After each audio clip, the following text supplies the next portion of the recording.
మొన్న హరీష్ రావు గారికి నోటీసులు ఇవ్వడం, టెలిఫోన్ ట్యాపింగ్ మీద ఎంక్వైరీ చేయాలనే ఆలోచనతో ఏదైతే చేస్తున్నారో ఇదంతా కూడా ఒక నాటకంలాగా ప్రజలందరూ కూడా భావిస్తూ ఉన్నారు. ఎందుకంటే మొన్న సర్పంచ్ ఎన్నికల్లో బీఆర్ఎస్ పార్టీ ఊహించనంత మెజార్టీ గెలుచున్నారు కాబట్టి, అంటే వాళ్ళు ఊహించనంత అసలు ఏమీ రాదు బీఆర్ఎస్ పార్టీకి అనుకున్న వాళ్ళు ఈరోజు 40% 4,000 పై చిలుకు సర్పంచులు గెలుచున్నామంటే ఖచ్చితంగా ఈ ప్రభుత్వానికి వణుకు మొదలైంది. కాబట్టి రేపు మున్సిపల్ ఎలక్షన్స్ పెట్టున్నాము. మున్సిపల్ ఎలక్షన్లో కూడా బీఆర్ఎస్ పార్టీని అప్పర్ హ్యాండ్ అవుతుందేమో అన్న ఆలోచనతో ఈ దానికి తెరలేపడం ఒక కారణమైతే, మొన్న హరీష్ రావు గారు బొగ్గు కుంభకోణంలో ఏదైతే అవినీతిని ప్రశ్నించారో దాన్ని డైవర్ట్ చేయడానికి, దానికి సమాధానం చెప్పడానికి వాళ్ళ దగ్గర సమాధానం లేక ప్రజలోకి అది వెళ్లకుండా ఉండడానికి ఈరోజు ఫోన్ ట్యాపింగ్ది విచారణ అనేది మొన్న హరీష్ రావు గారికి నోటీస్ ఇవ్వడం, ఈరోజు కేటీఆర్ గారికి నోటీస్ ఇవ్వడం అనేది దాంట్లో భాగంగా నేను మాత్రం భావిస్తూ ఉన్నాం. ప్రజలే భావిస్తున్నారు. అంటే వాళ్ళ అవినీతిని కప్పిపుచ్చుకోవడానికి, దాన్ని డైవర్షన్ చేయడానికి మాత్రమే దీన్ని వాడుకున్నారు అనేది ఇప్పటికే ప్రజలే గమనిస్తూ ఉన్నారు. మామూలుగా ఏమైపోయిందంటే ఏ ఎన్నికలు వచ్చినా కూడా బీఆర్ఎస్ పార్టీని ఏదో ఒక రకంగా బూచిగా చూపించాలనే ప్రయత్నం చేస్తున్న విషయాన్ని ప్రజలు ఇప్పటికే గమనించున్నారు. కాబట్టి ఈ మున్సిపల్ ఎలక్షన్లో కూడా లబ్ధి పొందాలంటే ఏదో ఒకటి చేయాలి కదా అనే ఆలోచనతో సిట్ని ఒక శిఖండిలాగా వాడుకుంటున్న విషయాన్ని ప్రజలు గమనిస్తూ ఉన్నారు. ఎందుకంటే ఏ విధంగా అయితే ఈ ప్రభుత్వం నక్కజిత్తుల రాజకీయం చేస్తూ ఉందో అది ప్రతి దాంట్లో గమనిస్తున్నారు. పార్లమెంట్ ఎన్నికల్లో గమనించున్నారు, సర్పంచ్ ఎన్నికల్లో గమనించున్నారు, ఇప్పుడు మున్సిపల్ ఎన్నికల్లో కూడా అదే గమనిస్తూ ఉన్నారు. ఫోన్ ట్యాపింగ్ విషయం కానీ, కాళేశ్వరం పైన విచారణ అని ఇది ఏదో ఒక రకంగా బీఆర్ఎస్ పార్టీకి సంబంధించిన నాయకులను విచారణకు పిలుస్తూ సాగదీస్తూ ఈరోజు రేవంత్ రెడ్డి గారి ప్రభుత్వం ఒక రాక్షసానందం పొందుతుంది అనేది వాస్తవం. ఎందుకంటే 2 రోజుల కిందట హరీష్ రావు గారికి మళ్ళీ ఇప్పుడు ఇచ్చారంటేనే దాంట్లో ఒక రకమైన కక్ష సాధింపు అనేది స్పష్టంగా కనిపిస్తూ ఉంది.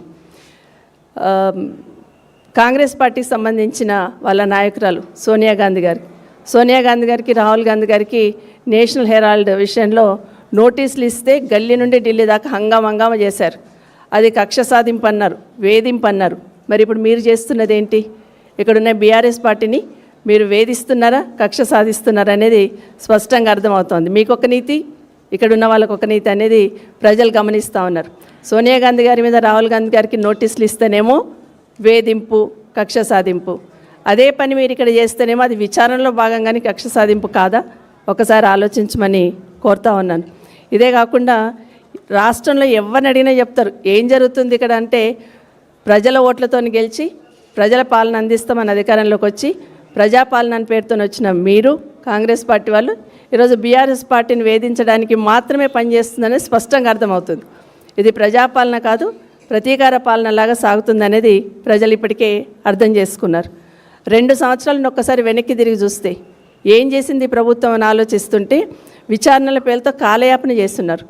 కాళేశ్వరం అన్నారు. కేసీఆర్ గారిని ఎట్టి పరిస్థితులలో వారిని దిగజార్చాలి, వారి పేరుని తక్కువ చేయాలి, వారి స్థాయిని తగ్గించాలన్న ఆలోచనతో కాళేశ్వరం లాంటి ప్రాజెక్ట్ని, ఎందుకంటే ప్రపంచంలోనే అతి ఎత్తైన లిఫ్ట్ ఇరిగేషన్ అలాంటి ప్రాజెక్ట్ని అదేదో కూలిపోయిందని చూపించాలనే శతవిధాల ప్రయత్నం చేసి దానివల్ల రైతులకు ఎంత నష్టమవుతుందన్న ఆలోచన ఈ ప్రభుత్వం చేయలేదు. కానీ దాని పేరుతోని కేసీఆర్ గారిని ఏ విధంగా చిన్నతనం చేస్తాము, కేసీఆర్ గారిని ఏ విధంగా అవమానం చేస్తాము, కేసీఆర్ గారిని ఏ విధంగా విచారణకు రప్పిస్తామనే ఆనందాన్ని, రాక్షసానందాన్ని దాంట్లో పొందున్నారు ఈ ప్రభుత్వంలో ఉన్న పెద్దలు.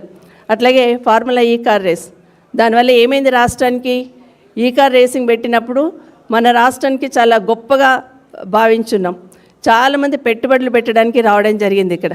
కానీ దాన్ని కూడా బూచిగా చూపించి కేటీఆర్ గారిని అక్కడ ఎంక్వైరీ పిలిచిన విషయాన్ని ప్రజలు గమనించున్నారు. అది ఒక మంచి పని చేసినా కూడా అక్కడ కూడా వేలెత్తి చూపించి ఏదో దోషిగా చూపించే ప్రయత్నం చేస్తున్నారు. విద్యుత్ పైన ఏం జరిగింది రాష్ట్రంలో? 24 గంటల పవర్ తీసుకురావడానికి కేసీఆర్ గారు ఒక యజ్ఞంలాగా చేసి 7 గంటలు ఉన్న పవర్ని 24 గంటలు ఈరోజు ఒక క్షణం కూడా పోకుండా పవర్ని చేస్తున్నారంటే దాని వెనకాల ఎంతో కృషి చేస్తే దాంట్లో కూడా అవినీతిని వెలికితేయాలనే ప్రయత్నం, శతవిధాల ప్రయత్నం చేసిండ్రు అనేది ఇప్పటికే ప్రజలందరికీ కూడా అర్థమైపోయింది. చివరికి ఔటర్ రింగ్ రోడ్ పైన కూడా ఏదో అవినీతి జరిగిందనే బూచిని చూపించే ప్రయత్నం చేస్తున్నారు. ఇవన్నీ కూడా ప్రజలకు విడమర్చి చెప్పి ఏదో ఒక రకంగా చేయాలి, కేసీఆర్ గారు నిశాన లేకుండా చేయాలనే ఆలోచనతో మీరు చేస్తున్న ప్రయత్నం ప్రజలందరూ ఇప్పటికే గమనించున్నారు. ఇదంతా కూడా వాళ్ళు పాలన చేయడం చేతగాక గత ప్రభుత్వంలో ఉన్న కేసీఆర్ గారి మీద, కేటీఆర్ గారి మీద, హరీష్ రావు గారి మీద నిందమోపే ప్రయత్నం చేస్తుందనేది ప్రజలు ఇప్పటికే గమనించున్నారు. అన్నిటికన్నా ముఖ్యంగా 2 సంవత్సరాల నుండి ఈ రాష్ట్రంలో జరుగుతున్న తతంగమంతా, ఒకటి మూసీ బ్యూటిఫికేషన్ అన్నారు, దాంట్లో జరుగుతున్న అవినీతి ఏంటనేది మా నాయకులు వెలికి తీసి బయటికి చెప్పున్నారు.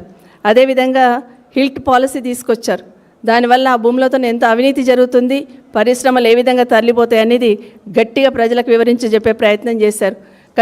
గచ్చిబౌలి భూములు తీసుకున్నారు, దానివల్ల ఆ యూనివర్సిటీకి ఎంత నష్టం జరుగుతుంది, దాన్ని కాపాడుకోవాలని గొంతెత్తింది బీఆర్ఎస్ పార్టీ.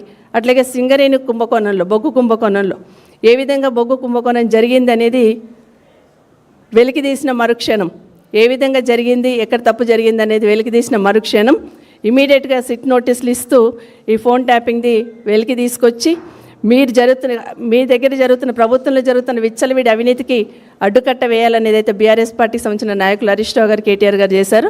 వారిని ఇబ్బంది పెట్టాలనే ప్రయత్నంలో వారిని టార్గెట్ చేసి ఈ వేధించి రాక్షస ఆనందం పొందుతుందనేది వాస్తవం.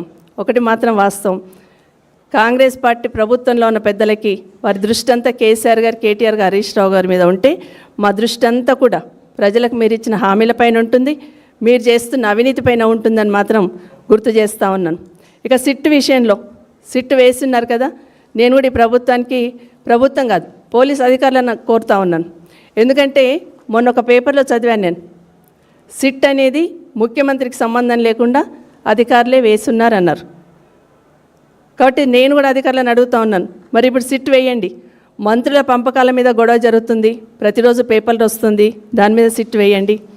మంత్రులు కూడా మా ఫోన్లో ట్యాప్ అయినాయి అంటున్నారు, దాని మీద సిట్ వేయండి. పారిశ్రామికవేత్తలను గన్ను పెట్టి బెదిరిస్తున్నారు, దాని మీద కూడా సిట్ వేయండి. ఈ ప్రభుత్వం వచ్చిన తర్వాత పేదల భూములను విచ్చలవిడిగా లాగేసుకుంటున్నారు, దాని మీద కూడా సిట్ వేయండి. ఎందుకంటే మీకు ముఖ్యమంత్రి గారి పర్మిషన్ అక్కర్లేదు కదా. నిన్నగాక మొన్న ఒక పేపర్లో చదివాను, సిట్ వేస్తున్నారు, ముఖ్యమంత్రి గారు నోటీసులో లేకుండానే సిట్ వేశారు అధికారులు అని చెప్పినారు. కాబట్టి మీరు కూడా సిట్ వేయండి అని కోరుతా ఉన్నాను. ఇదే కాకుండా ఈరోజు ఫోన్ ట్యాపింగ్ మీద ఇంత గోల చేసి హంగామా చేస్తూ ఉన్నారు. అసలు ఫోన్ ట్యాపింగ్ అనేది గతంలో ఉందా లేదా? కేసీఆర్ గారు వచ్చిన తర్వాతనే ఫోన్ ట్యాపింగ్ విషయం వచ్చిందా? ఇది తప్పకుండా చెప్పాలి. మరి గౌరవ ముఖ్యమంత్రి గారిని కూడా నేరుగా అడుగుతా ఉన్నా, మరి ఇప్పుడు ఫోన్ ట్యాపింగ్ జరుగుతుందా, జరుగుతలేదా? అసలు ఫోన్ ట్యాపింగ్ ఎందుకు చేస్తున్నారు, ఎందుకు చేస్తారు? అసలు పోలీస్ డిపార్ట్మెంట్లో ఒక వింగ్ సైలెంట్గా పనిచేస్తూ ఉంటుంది, దేశ భద్రత కోసం కానీ రాష్ట్ర భద్రత కోసం కానీ ఆ వింగ్ సైలెంట్ పనిచేస్తుంది. మీరు దీని మీద ఇంత పబ్లిసిటీ చేశారు కదా, రేపు రాష్ట్రానికి ఏమైనా హాని తలపెట్టాలన్న ఏ ఉగ్రవాదులైనా కూడా రేపు ఫోన్లో మాట్లాడుకుంటారా? ఈ రాష్ట్రంలో ఫోన్ ట్యాపింగ్ ఉంటుంది అని ఫోన్లో మాట్లాడుకోవడానికి అవకాశం ఉంటుందా? ఇది ఎవరికి నష్టం చేస్తుంది అనేది ఒకటి గుర్తుపెట్టుకోవాలి. ఇంకొక మాట మీరు చెప్తా ఉన్నారు, ఈరోజు హరీష్ రావు గారికో కేటీఆర్ గారికో ఫోన్ ట్యాపింగ్లో సంబంధం ఉంది అంటున్నారు. అసలు సిట్ వేస్తేనే ఈ రాష్ట్రంలో సిట్ వేస్తేనే ముఖ్యమంత్రి గారి నోటీసులో లేదని చెప్తున్నా మీరు. మరి ఫోన్ ట్యాపింగ్ అనేది మంత్రుల వరకు వస్తుందా? మంత్రులు ఆదేశిస్తే ఫోన్ ట్యాపింగ్ జరుగుతుంది అనేది దయచేసి గమనించమని కోరుతా ఉన్నాను.